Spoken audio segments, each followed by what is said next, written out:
হাত পাকা যদি বিজয় করি, আল্লাহ আল্লাহ রসুলের আইন এদেশে বাস্তবায়ন হবে। ইসলামকে একটা বার পরীক্ষা করুন। ইসলাম দুনিয়াতে ফেল করার জন্য আসে না, পাস করার জন্য আসছে। ইসলাম দুনিয়াতে ফেল করার জন্য আসে না, পাস করার জন্য ইসলাম দুনিয়াতে আসছে। ওরা শুভঙ্করের ফাঁকি দেয়, ওরা বলে রাস্তাঘাট উন্নয়ন।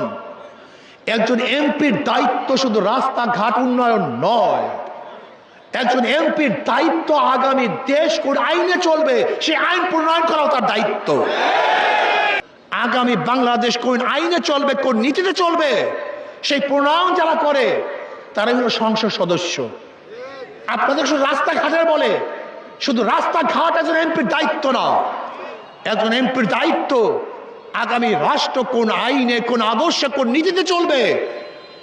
মদের আইন পাশ হবে কি হবে না, জেনার আইন পাশ হবে কি হবে না, এই মসজিদ মাদ্রাসা থাকবে কি থাকবে না, ইসলামের অস্তিত্ব থাকবে কি থাকবে না, অদূর ভবিষ্যতে দেশের অবস্থা কি হবে, এই দেশের অস্তিত্ব থাকবে কি থাকবে না, এই সব কিছু প্রণয়ন যেখানে করে সেই জায়গার নাম সংসদ।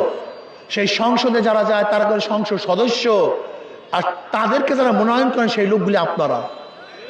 কাজে আসুন না আমরা একটাবার যদি ইসলামকে পরীক্ষা করি। ওদের সব জায়গায় ধোঁকাবাজি।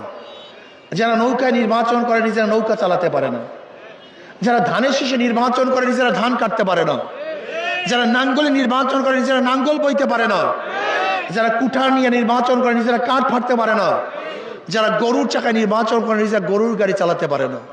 সব মার্কাগুলি গরিবদের, নৌকা গরিবদের প্রতীক, ধানের শীষ গরিবদের প্রতীক, নাঙ্গল গরিবদের প্রতীক, কিন্তু যারা নির্বাচন করে একজনও গরিব না।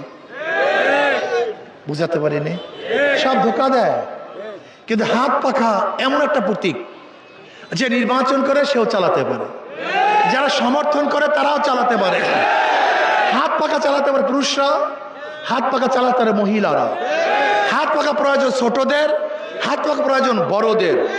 হাত পাখা শান্তি দেয় মুসলমান, হিন্দু, বৌদ্ধ, খ্রিস্টান সবাইকে। হাত পাখা সবার প্রতীক। ঘুমের সময় কাউর মার্কা বুকের উপরে থাকে না, কথা কয় না। ঘুমের সময় কাউর মার্কা বুকের উপরে থাকে না। ঘুমের সময় বুকের উপর, কলিজার উপরে একটা মার্কা থাকে, তার নাম হাত পাখা। আমি বিশ্বাস করি কারেন্ট ফেল করে, হাত পাখা ফেল করে না।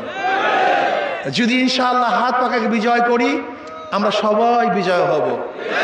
যদি হাত পাখাকে বিজয় করি, এদেশের সমস্ত মানবতা বিজয় পাবে। হাত পাখা যদি বিজয় করি, ইসলাম বিজয় হবে। হাত পাখা যদি বিজয় করি, আল্লাহ আল্লাহ রসুলের আইন এদেশে বাস্তবায়ন হবে।